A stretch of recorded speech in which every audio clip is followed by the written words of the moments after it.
আসসালামু আলাইকুম। দেখেন আজকে আমি আপনাদের সামনে নিয়ে আসলাম তেলে ভিজানো জলপাইয়ের টক ঝাল মিষ্টি আচার। এখানে আমার সবগুলো ভাজা হয়ে গেছে। এখন আমি এগুলোকে শিলপাটায় সুন্দর করে আধা ভাঙ্গা করে নেব। এখানে আমি কিছু জলপাই দেখেন সুন্দর করে বটি দিয়ে কেটে নিয়েছি।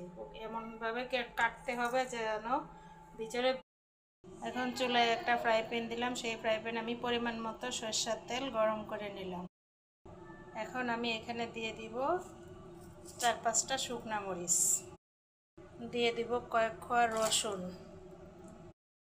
এখন এগুলোকে আমি নেড়ে চেড়ে 5 মিনিট ভেজে নিব।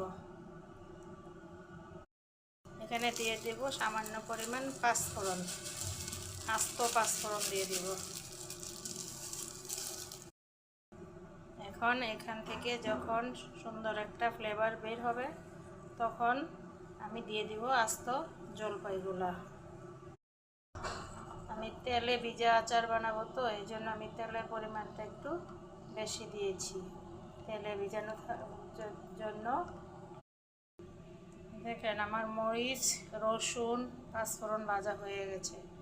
এখন আমি এখানে দিয়ে দিব এক টেবিল। এখন আমি দিয়ে দিব আগে থেকে কেটে রাখা জলপাইগুলো।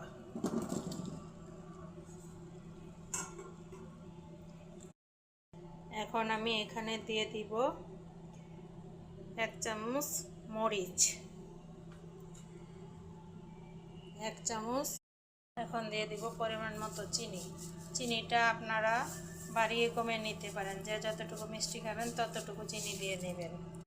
চিনিটা যতক্ষণ পর্যন্ত না গলবে ততক্ষণ পর্যন্ত সুন্দর করে এখানে নেড়ে চেড়ে দিতে হবে। এখন আমি এখানে দিয়ে দেব 1 টেবিল চামচ বিট লবণ।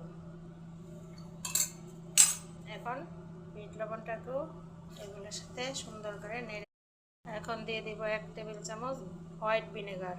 এই ভিনেগারটা আচারে দিলে অনেক দিন পর্যন্ত সুন্দর করে সংরক্ষণ করে রাখা যায়।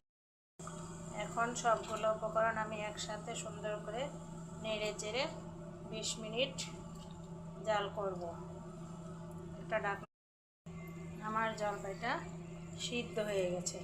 এখন আমি দিয়ে দিব আগে থেকে ভেজে গুঁড়া করে রাখা সেই